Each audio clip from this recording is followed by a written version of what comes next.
यहां महादेव के चेला का चेला कह रहा है, शिष्य का प्रशिष्य कह रहा है। क्या कह रहा है?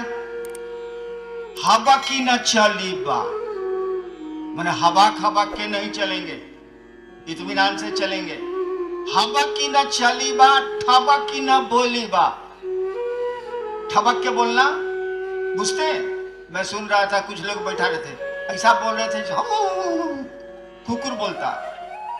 ठबा की न बोली बा, हवा की न चली बा, ठबा की न बोली बा, धीरे धरी बा पांव, धीरे धीरे अपने पांव को बढ़ाएंगे। देखिए महादेव के चेला का चेला बोल रहा है, हवा की न चली बा, ठबा की न बोली बा, धीरे धरी बा पांव, गर्व न करीबा, गर्व नहीं करेंगे, अहंकार नहीं करेंगे, गर्व न करीबा, सहजे रहीबा, सहज रहेंगे, गर्व न करीबा, सहजे रहीबा, भणत गोरख राम। यानी गोरखनाथ कहते हैं कि हबक हबक के नहीं बोलेंगे, ठबक ठबक के नहीं चलेंगे। जोगी का लक्षण है, साधु का लक्षण है, धीरे धरीबा पांव, धीरे धीरे अपने पांव बढ़ाएंगे, गर्व नहीं करेंगे, सहज रहेंगे। देखिए, और आप लोग कैसा करते हैं? आप लोगों को तो लाज लगनी चाहिए, आप लोग तो महादेव के उससे भी ऊपर है, वो तो चेला का चेला बोला था। चलिए अब सवाल का जवाब देते हैं। 7 आदमी महाभारत युद्ध के बाद बचे हुए हैं, सात्विकी हैं, 5 पांडव हैं और एक खुद भगवान श्री कृष्ण है। 7 आदमी बचे हुए, सातों जाते हैं भीष्म पितामह का दर्शन करने के लिए।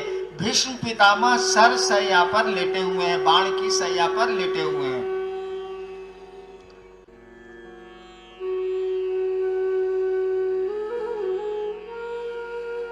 जब कृष्ण जाते हैं, अर्जुन भी साथ में है, तो पितामह की आंख से आंसू बह रहे हैं, यानी भीष्म पितामह की आंख से आंसू बह रहे हैं। सरसैया पर लेटे हैं, मौत अभी उन्होंने आई नहीं है, उन्होंने मांगा नहीं है अभी मौत को। सरसैया पर लेटे हैं, आंख से आंसू बह रहे हैं। उनको रोता देख के, उनकी आंख में आंसू देख के अर्जुन कृष्ण से कह रहे हैं, भीष्म पितामह से कुछ नहीं बोल रहे हैं, अर्जुन कृष्ण से कह रहे हैं, केशव पितामह को तो इच्छा मृत्यु का वरदान है, 10 वसुओं में से एक है पितामह, तब भी इनको मौत का भय सता रहा है, इनके आंख में आंसू हैं। कृष्ण से अर्जुन बोल रहे हैं, कृष्ण कोई जवाब नहीं दे रहे।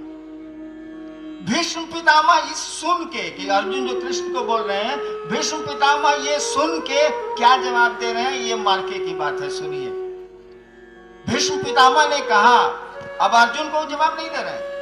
अर्जुन ने सवाल किया केशव से, केशव चुप है। भीष्म पितामह अर्जुन का जवाब नहीं दे रहे हैं, वो कृष्ण को जवाब दे रहे हैं। भीष्म पितामह ने कहा कि केशव, मेरी आंखों में इसलिए आंसू नहीं है कि मुझको मौत का भय है, क्योंकि मुझको तो इच्छा मृत्यु का वरदान है। मेरी आंखों में तो आंसू इसलिए हैं कि मैं जानता हूं कि साक्षात परमात्मा पांडवों के साथ है। कृष्ण, मैं जानता हूं कि साक्षात परमात्मा पांडवों के साथ हैं, और जब से साथ हैं, द्रौपदी के स्वयंवर से, और जब से साथ हैं, इन लोगों पर जो विपत्तियों का पहाड़ गिरा है सो अभी तक रुका नहीं है। देखिए, परमात्मा साक्षात साथ में है, और पांडवों पर जो विपत्तियों का पहाड़ गिर रहा है सो अभी तक रुका नहीं है। मैं ये सोच के दुखी, मेरे आंखों में आंसू हैं कि क्या विधाता की लीला है, वो खुद साथ में है और तब भी विपत्तियां रुक नहीं रही हैं, रुकने का नाम नहीं ले रही। देखिए, ये है जिंदगी, ये है दुख। एक ही चीज हम आप कर सकते हैं, हमको आपको मालूम है कि रास्ता खराब मिल सकता है, मिलेगा ही मिलेगा। जिंदगी के रास्ते में आपको खराब सड़कें मिलेंगी ही मिलेंगी, मिलनी ही मिलनी है, कोई इससे बचा नहीं है। तो ऐसा तो कर सकते हैं कि सवारी ठीक चुन लीजिए।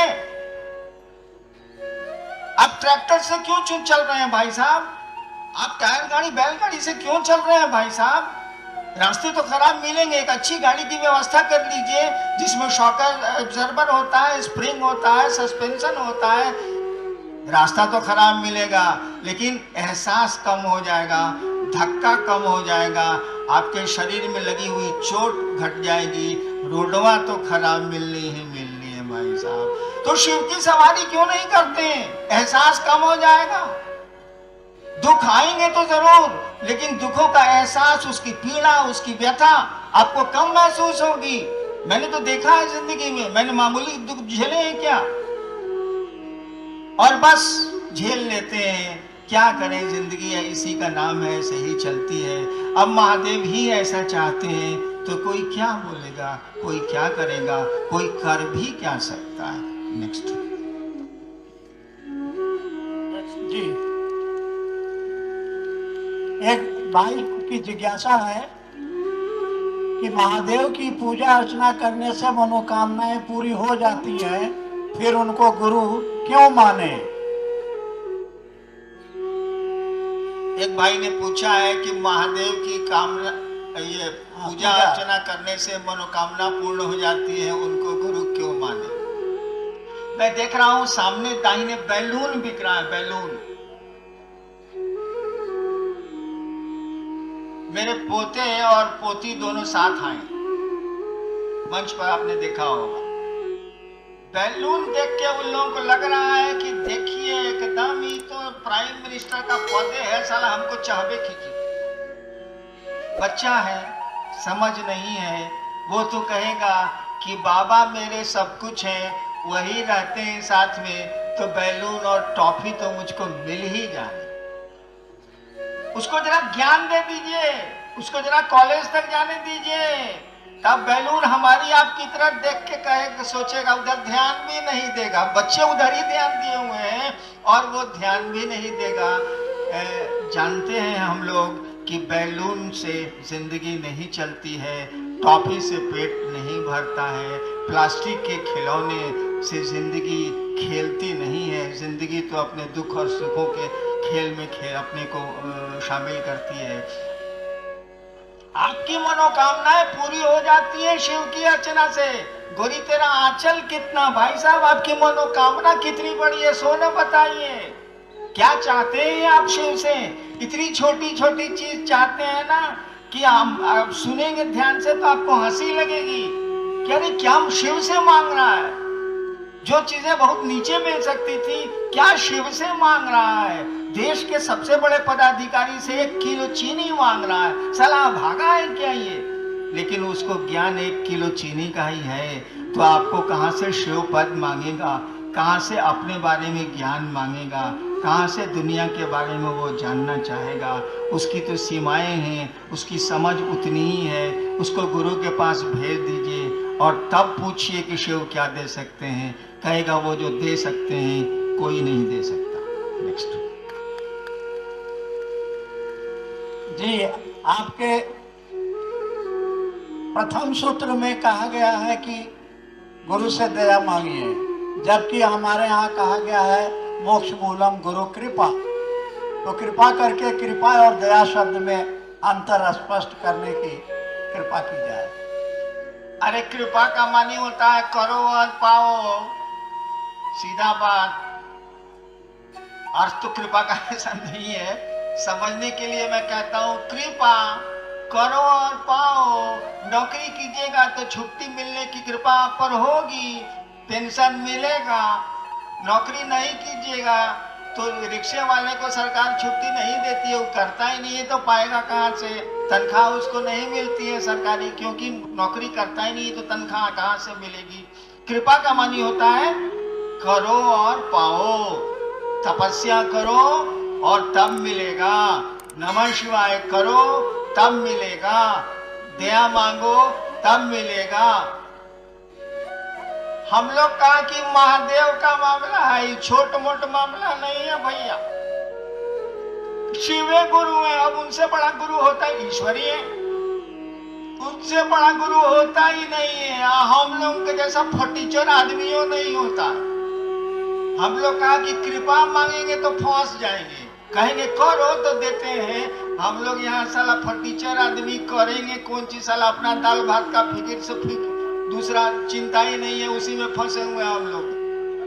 हम लोग कहा कि हे महादेव आप दया करिए। दया का मानी होता है कि कुछ नहीं किए तब वो चाहिए। दया का मानी होता है कुछ नहीं किए तब भी चाहिए, जिसको मर्सी बोलते हैं। जहां नियम नहीं चलते वहां दया होती है।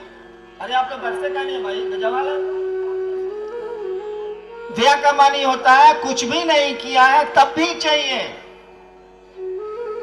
सब गड़बड़ हो गया है तब भी हमको सही चीज चाहिए।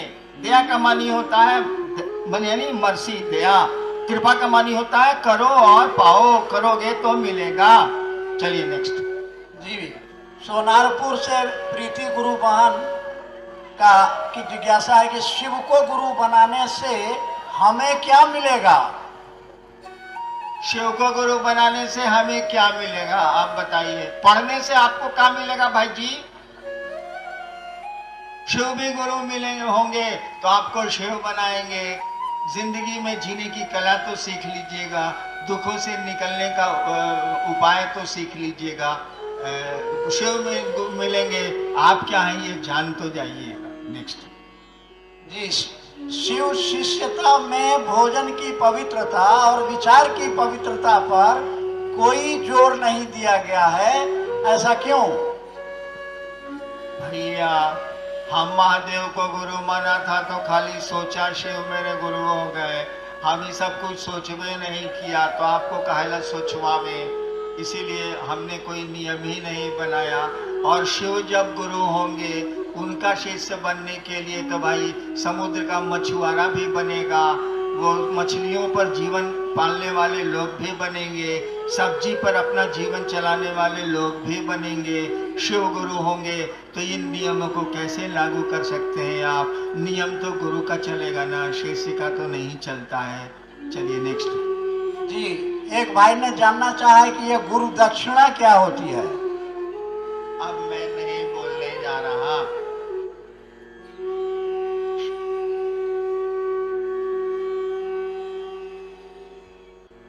कोलकाता का ये पावन शहीद मीनार मैदान और उसमें शिव गुरु महोत्सव जिसमें आप सम्मिलित हुए और मुझको आने का सुअवसर मिला, सौभाग्य मिला।